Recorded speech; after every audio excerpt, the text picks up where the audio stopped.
Welcome to Psychology of the Exceptional Child, Grad Cert class. It's ED 535, summer of 2011. My name is Andrea Stokes, and I will be your professor for this class.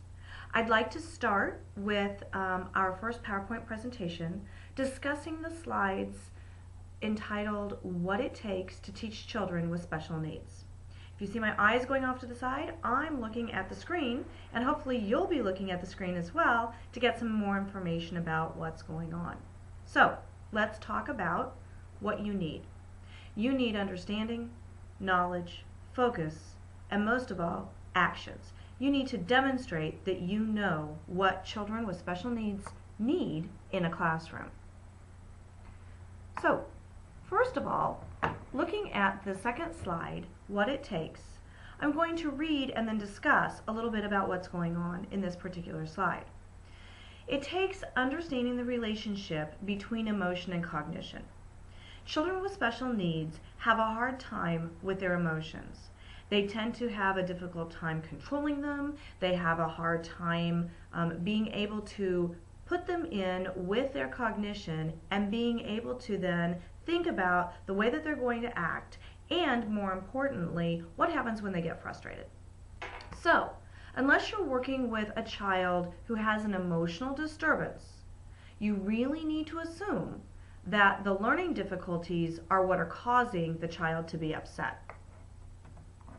Instead of saying to yourself, I'm going to deal with the behavior, you need to start looking at what are the coping mechanisms that you can introduce to the child so that the child has the ability to say, stop, I'm frustrated, I'm not sure what I'm supposed to be doing right now, and I need some help. So what am I going to do that? Could be taking a deep breath.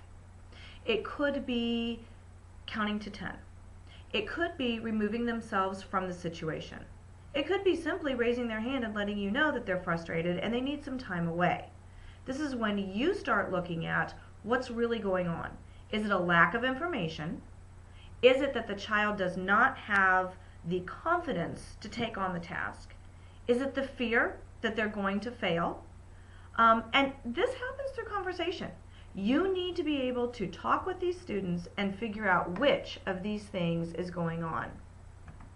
Next, you understand that their emotion and cognition and the tie between them is not an excuse to allow this behavior to exist, but simply an opportunity to work through what's going on with the student.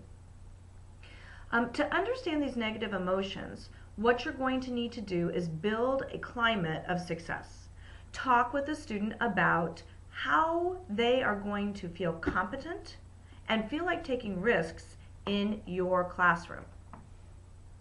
Next, you need to understand what the student knows.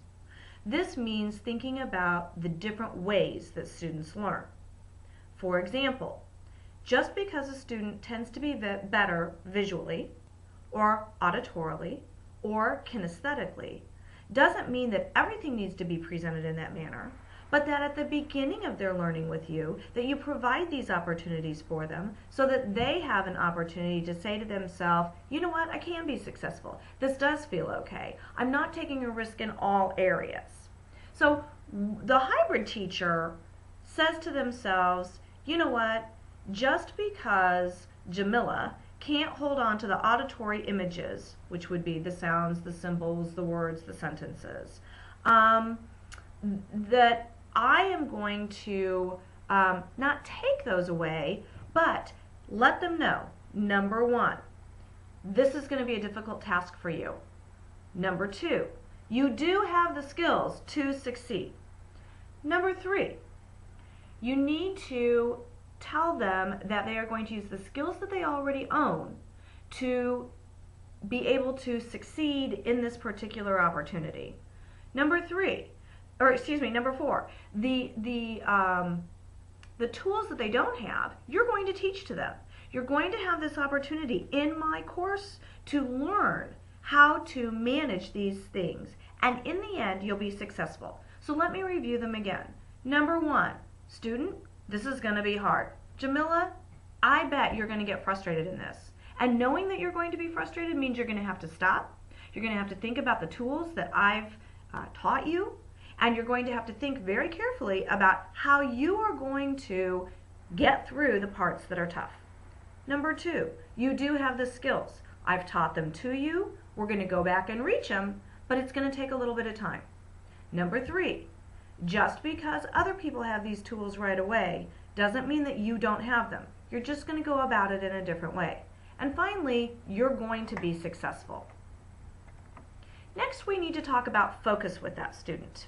So when we're talking about focusing with the student, what we need to do is take advantage of getting the student in a place where the learner comes first and the curriculum is second. How are you feeling today, Jamila? What's really going on? Do you feel like you can attack something brand new?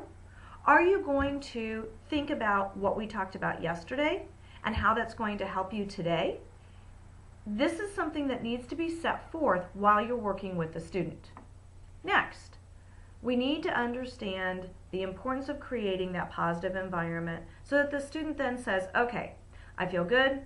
Mrs. Stokes isn't going to make me feel bad about myself. She's going to provide me with the opportunities that I need, and she's going to stop and help me recognize when are negative things happening and when do I need to work to stop, get control of myself, get control of my emotions, and focus back on the cognition or back on the learning, back on the content, and not, I can't do math, it's too hard. By practicing these techniques with your students, you're going to get them to start to own these positive self-statements. I do learn well. I can do this by myself. Mrs. Stokes is available to help me out. When they've got these successful experiences in your classroom, they're willing to take more risks. Then we're going to finally look at demonstrating. How is it that the student is going to demonstrate to you that they can deal with all of these stimuli that are going on in your room that are very upsetting to them and be able to be cognitively connected to what's going on? So to do that, we've got to give the student a way to demonstrate what they've learned in a variety of ways. This could mean that we talk with the student about how do you work smarter? What are ways that you can take what you've learned in my classroom and translate them to another situation? And we know that you can do this because we've seen you do it by rebuilding a computer. So if you can rebuild a computer, it means you understand how things work together, you understand what the different components are, you understand trial and error, you understand cause and effect, and if you can do that with a computer, you can do that with reading. So let's go back over this again. What does the student know? The student knows that emotion and skill are separated. In other words, a blind student may not be able to read small print, but that doesn't mean that they can't learn the content. So what I would like you to do is stop. Consider the things that you need to know about these students, you need to understand, you need to focus on, and you need to give them opportunities to demonstrate. Then, I'd like you to go through and choose one of the articles that's posted. Read about it and identify what are those things that are going to get in the way of a child who has a disability in your classroom, but that you can take control of and you can help them become successful as learners.